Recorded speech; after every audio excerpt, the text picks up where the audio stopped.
Hey there, friendlies, how's up? Why don't we just jump shamelessly onto a bandwagon, shall we?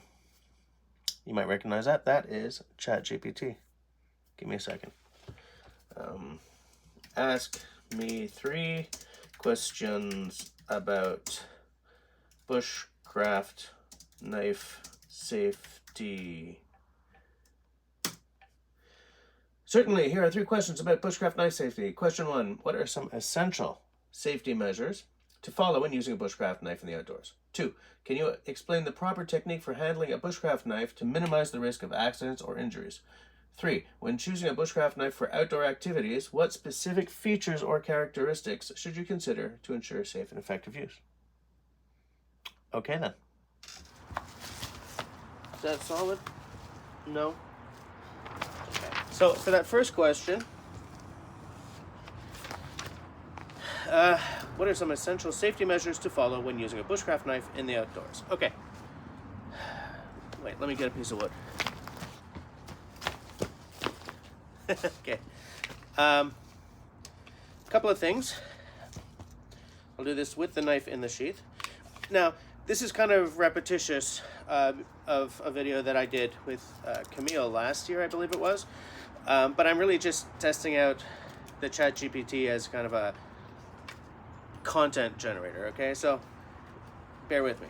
For the safety element, there are 2 big things that I don't find are really spoken about that much, and that is the circle of blood and the triangle of death, okay?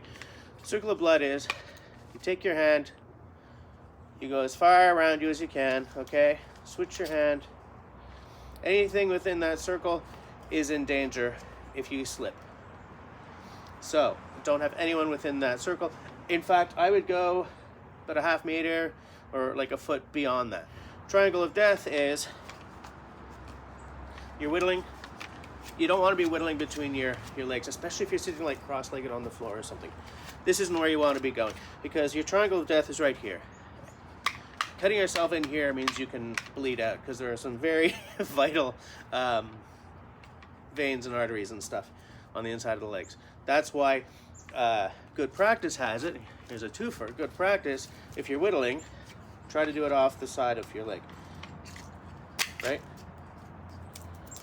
As much as possible. Or, of course, I just put down my... I would usually have put this back in the sheath before standing up and moving around. That's another safety issue. Or like plant it on something. That's broken. Or plant it on something. You know, if you're making feather sticks or anything like that. Okay? I'll put it down. Keep out of this area. Don't pass someone your knife if you can avoid it. If you can't avoid it and you're going to pass someone a knife, put it in the sheath and then hand it over. But if you don't have your sheath, the last way, the least ideal way, but whatever, is to hold the knife like this. Okay? Not like this. And not like this. Couched in your hand, thumb on one side, finger on the other, and hand it over like that, so that they can then take the knife gently from your hand.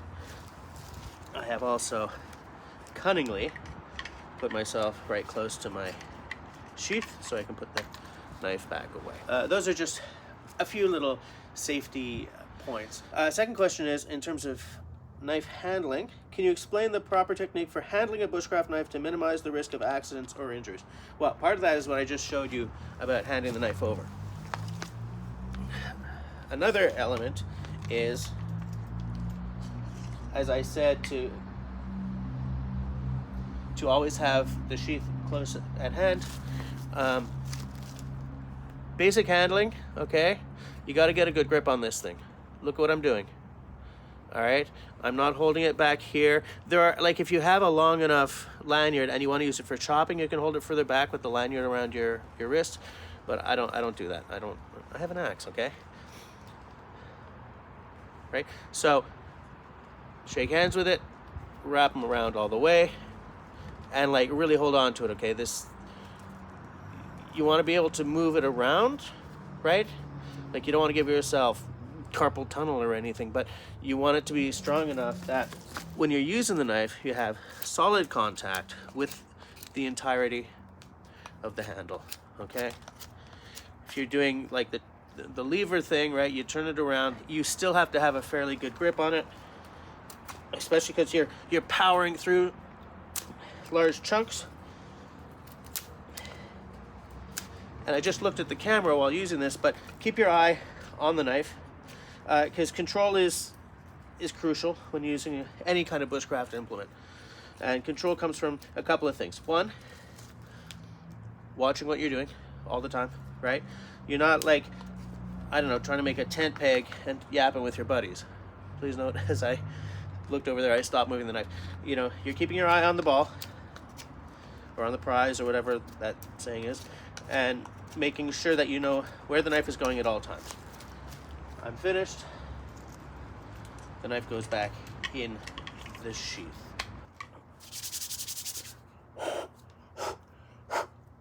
Wear gloves if you have to, but wear the gloves that will least affect your feeling, you know, the feeling and contact you have with the knife. I'm not kidding, man. If you're wearing big Arctic gloves, big Arctic mitts, you don't want that, okay? Because that's going to seriously impede your knowledge of how well you've got the knife in your hand. Okay, whoop.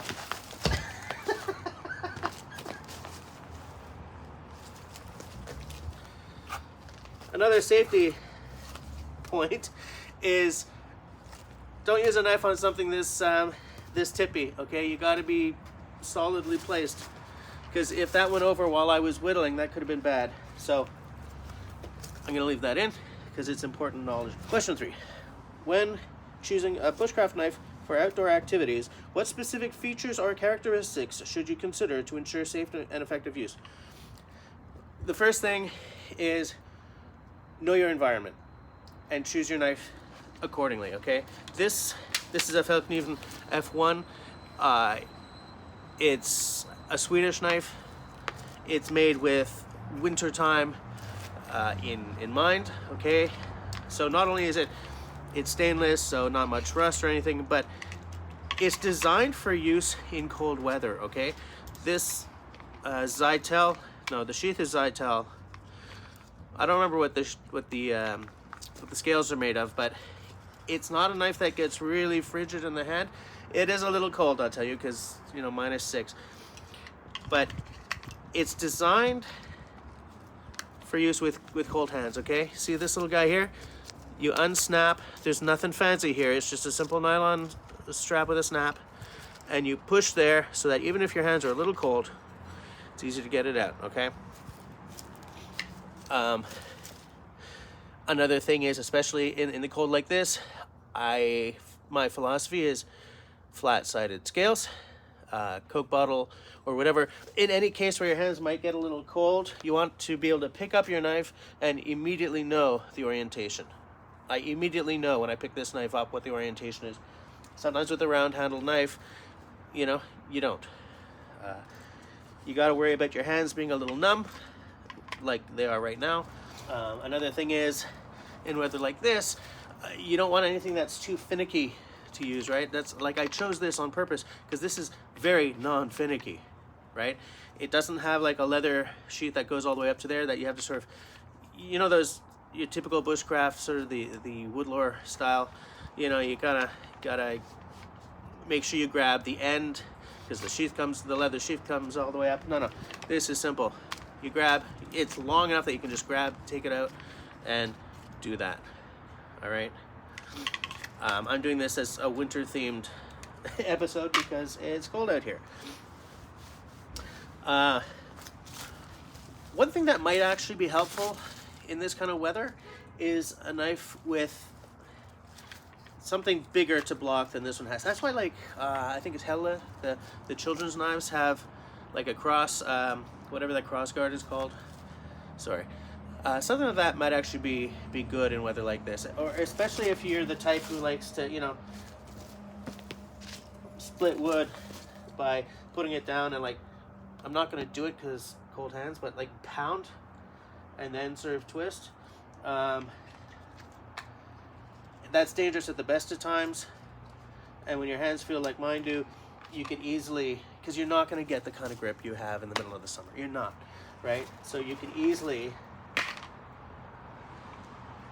so maybe a knife with some sort of a handguard on it would be a good go in weather like this, or in wet weather, like if you're, I don't know, beachside or the Pacific Northwest, where a lot of the year is really damp.